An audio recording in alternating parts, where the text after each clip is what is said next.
located on Karanadri Hill, about 30 kilometers from Aurangabad city in Maharashtra state of India.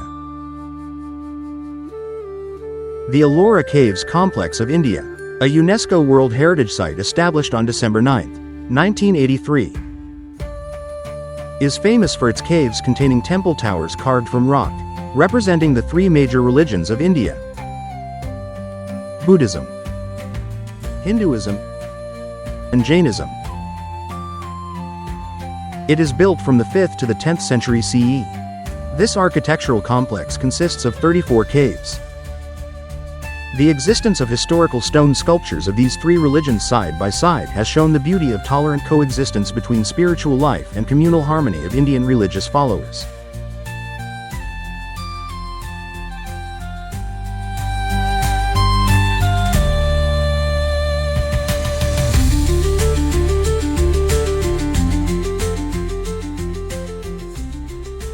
Historical and architectural background.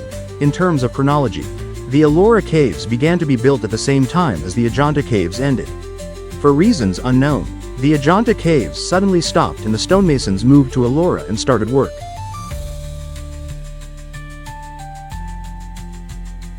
ELLORA is built on the Karanadri Hills, with volcanic basalt, and is one of the important centers of Indian rock carving.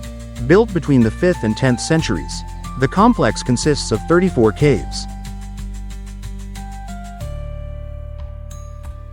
with 12 Buddhist caves, caves 112,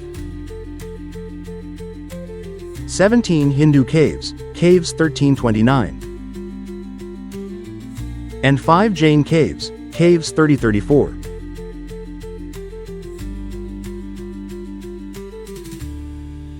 The caves have wonderful architecture, sculpture and art, recognized by UNESCO as a World Cultural Heritage in 1983.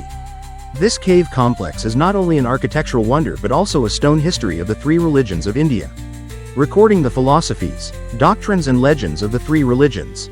This is the world's greatest example of rock carving architecture to create cave temples.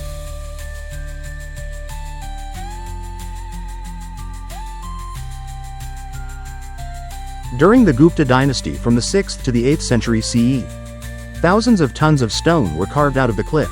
The Buddhist caves, built from the 5th to the 8th century, are the earliest structures, reflecting the philosophy of Mahayana and later Vajrayana, emphasizing the path to enlightenment through meditation, reverence for Buddha and Bodhisattvas.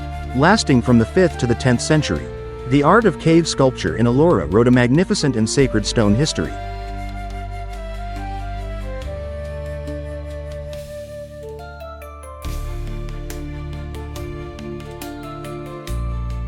The Buddhist caves at ELLORA are used for meditation techniques. The Buddhist caves at ELLORA are mainly monasteries, viharas, and stupas, chaityas, designed to support the Buddhist Sangha and community in meditation.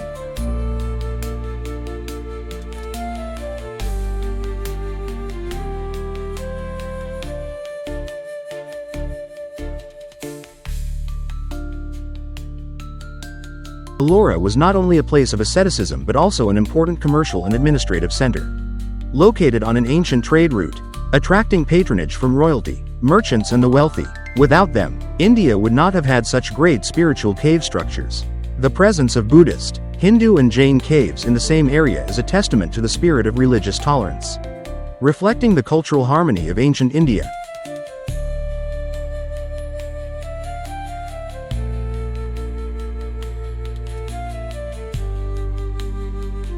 ELLORA, one of India's most significant cultural heritage sites, is renowned for its exquisite rock-cut sculptures, carved directly into the basalt cliffs of the Karanadri Hills. These monolithic marvels bear vivid testimony to the flourishing of India's three major religious traditions, Buddhism, Hinduism, and Jainism, during a formative period in the subcontinent's spiritual history.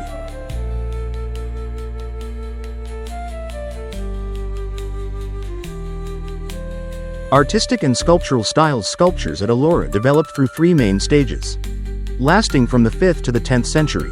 The works here show the evolution of sculptural techniques and styles, with a combination of delicate details and monumental scale. The historical arrangement has marked important milestones in the rise and fall of the three religions. The system of statues and reliefs bears the appearance of each period of religious aesthetics, and the spirit of inheriting the Indian aesthetic tradition, bearing the ancient Indian style.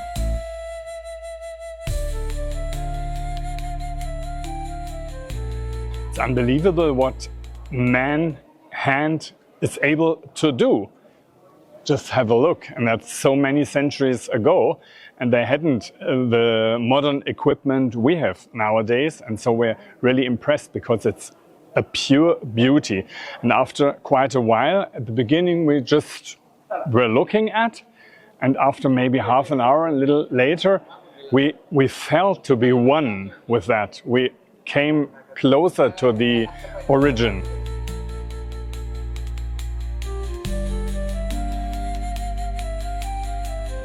The Buddhist period spans from the 5th to the 7th centuries. The first group of caves belongs to Buddhism, with majestic Buddha statues depicting the life of the Buddha.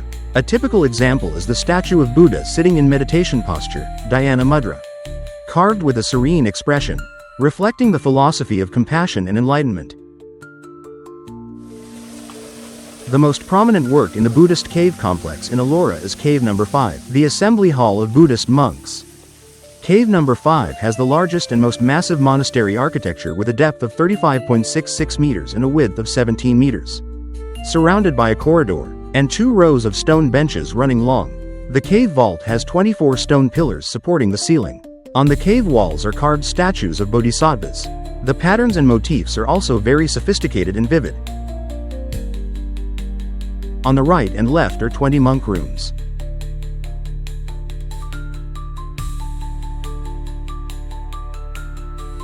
The appearance of the bodhisattva and the river goddess with a fertile, full shape represents the aesthetic ideal of folk artists, rarely in the Buddhist cave complex.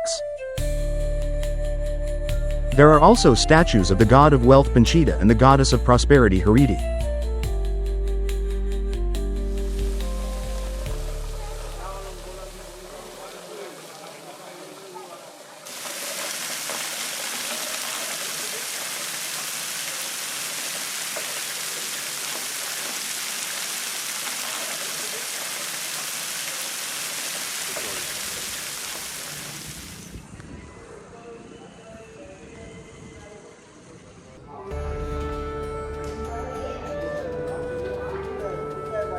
Cave No.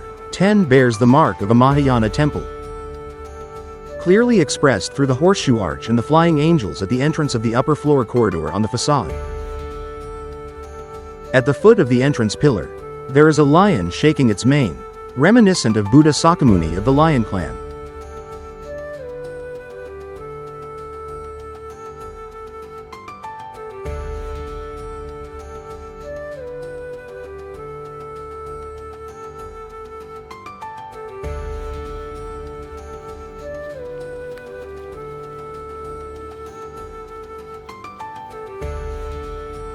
Cave No. 11 has the image of the goddess Durga and the god Ganesha, indicating that the cave was used by Hindus. This is evidence that at that time there was still harmony between Hinduism and Buddhism.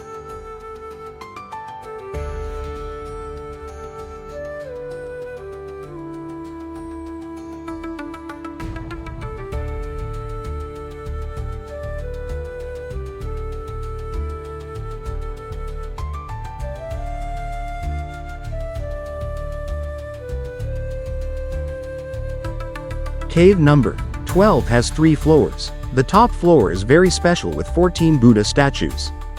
It feels like one side is the Buddha of the world and the other side is the Buddha of the universe. More than 1,000 years ago, many meanings and messages of the ancients sent to posterity have not been deciphered.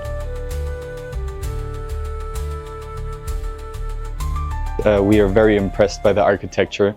Especially that the ELLORA caves combine Hindu temples and Buddhist temples. So I think, as we mentioned, we visited Vietnam previously, and I think the architecture here is very distinctive from the architecture, for example, in Vietnam or in Thailand, when coming to Buddhist temples. I think it's a very old temple, a very old monastery, and you can see the effects that time has on the monastery itself. The overall Buddhist cave complex from Cave 1 to Cave 12 shows that the Buddha and Buddha images are not sculpted as magnificently, beautifully, brilliantly and densely as in the Ajanta cave. This was the period when Buddhism declined in India.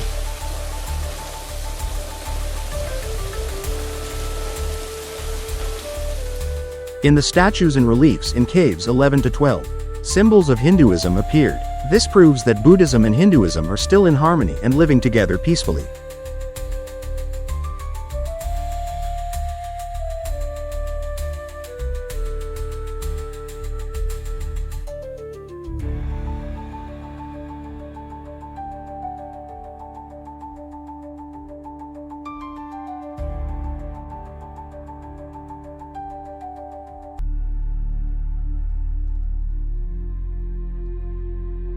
The Hindu phase of ELLORA reached its zenith between the 7th and 9th centuries CE, marked by the construction of Cave 16, known as the Kailasa Temple. This extraordinary monument is universally recognized as one of the most impressive rock-cut shrines in India. Carved entirely from a single massive rock, it is a marvel of engineering and artistry, remarkable not only for its sheer scale but also for the precision and intricacy of its sculptural details.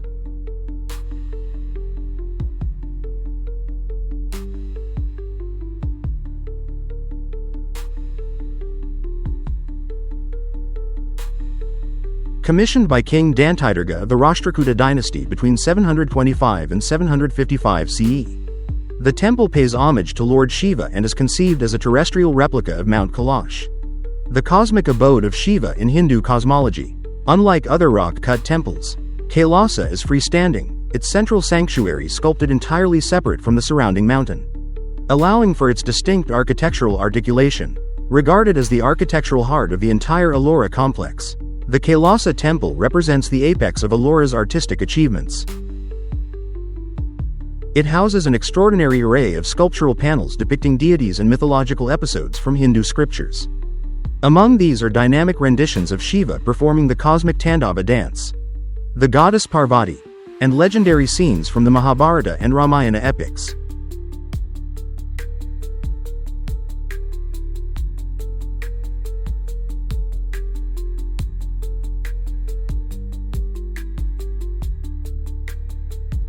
The sculptures of this period exhibit powerful forms, dramatic expression, and deep religious symbolism. Each carving reveals a mastery of volume, motion, and divine narrative. This phase of ELLORA stands as a testament to the height of rock-cut architecture in India and to the spiritual fervor of its craftsmen. According to historians and archaeologists, the temple was excavated from the top downward, a technique requiring exceptional planning and skill. It is estimated that over 2,000 tons of stone were removed by more than 7,000 laborers and master artisans over several centuries. The temple's construction likely spanned from around the 7th to the 10th century, with successive generations of sculptors and royal patrons contributing to its evolution. The layout of the complex was meticulously planned. Massive blocks were first separated from the mountain, after which teams of artisans sculpted different sections of the temple, including the Gopura, entrance gateway, Mandapa, pillared halls, Garbhagriha, sanctum, and circumambulatory shrines, each part coordinated by chief architects across dynasties.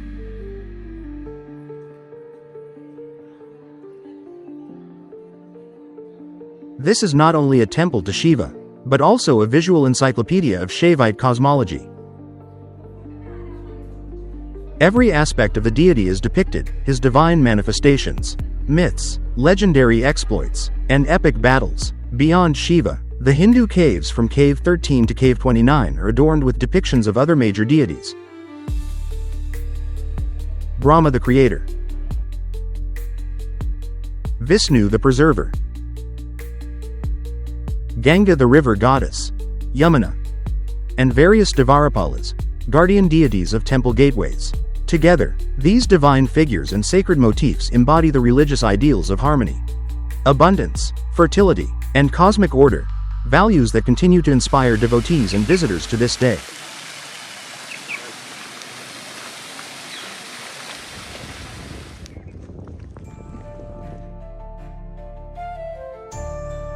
The Jain phase, 9th-10th centuries CE. The final group of caves at ELLORA belongs to the Jain tradition, also known as Jainism or the Conqueror's Path, Jina Dharma, and dates from the 9th to 10th centuries CE. These caves, from Cave 30 to Cave 34, are renowned for their refined and harmonious sculptural style. The statues of the Tirthankaras, the enlightened spiritual masters of Jainism, are depicted in serene meditative postures, radiating an aura of peace and transcendental calm. The Jain principle of non-harming extends to all forms of life and influences strict dietary practices. Adherents abstain not only from meat and root vegetables such as garlic, onions, and tubers, believed to contain latent life, but also follow rigorous fasting and purification disciplines. Jain monasticism is characterized by extreme austerity and rigorous self-discipline. Across 24 generations of Tirthankaras, Jain teachings were preserved and expanded. The first Tirthankara, Adinatha, also known as Arsabha, is revered as the founding teacher, while the final and most historically prominent Tirthankara, Vardhamana Mahavira, circa 559–527 BCE, was a contemporary of the Buddha and is widely regarded as the formalizer of Jain doctrine.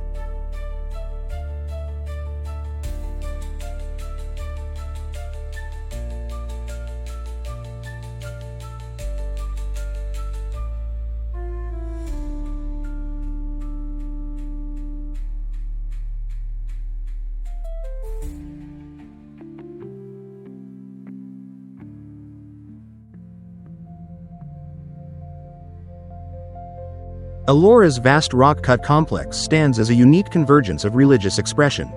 Each tradition is represented through distinct iconographic motifs. Buddhist symbolism is manifested in tranquil images of the Buddha in meditation. The Dharma Chakra, Wheel of Dharma, and compassionate bodhisattvas, all illustrating the ideals of non-self and liberation.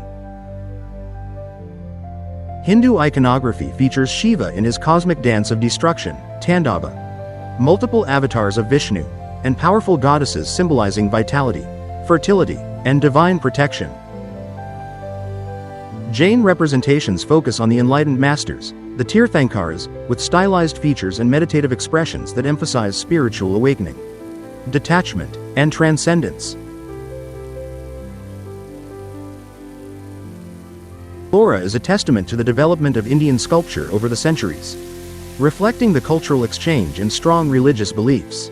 The sculptures here not only demonstrate masterful techniques but also carry profound philosophical meanings, becoming one of the most important works of art in the ancient world.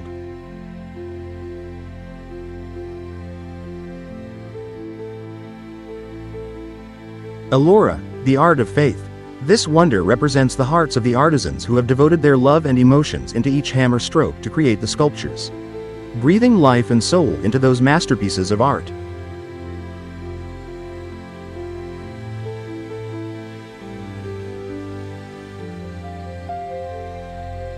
ELLORA, the realm of gods descended to this world and forever commemorates the artisans and folk artists, those who were entrusted by the gods with the mission of recreating the divine world through sculpture, magnificent, sublime art that exists forever in this world.